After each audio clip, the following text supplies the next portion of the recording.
Работа по призванию и велению сердца. Сегодня в ДК ЧГУ чествовали представителей самой чуткой и отзывчивой профессии – социальных работников. В Чувашии в этой сфере заняты более 6 тысяч человек. Они помогают тем, кто оказался в сложной жизненной ситуации, нуждается в поддержке и ежедневном уходе. Благодарности и награды отличившимся работникам вручили глава Чувашии Олег Николаев и министр труда и социальной защиты Алена Елизарова.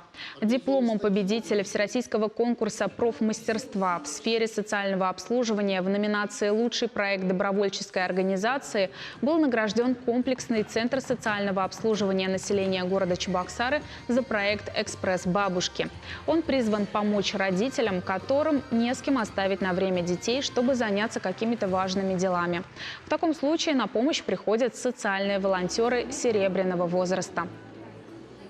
Если с начала реализации проекта посмотреть, у нас уже 86 экспресс-бабушек помогли детям по присмотру за детьми из 127 семей. И общий этот 161 ребенок уже воспользовался. Этот проект, он востребованный. К нам звонят, спрашивают. Наши бабушки из школы забирают в садик, читают, занимаются, просто гуляют.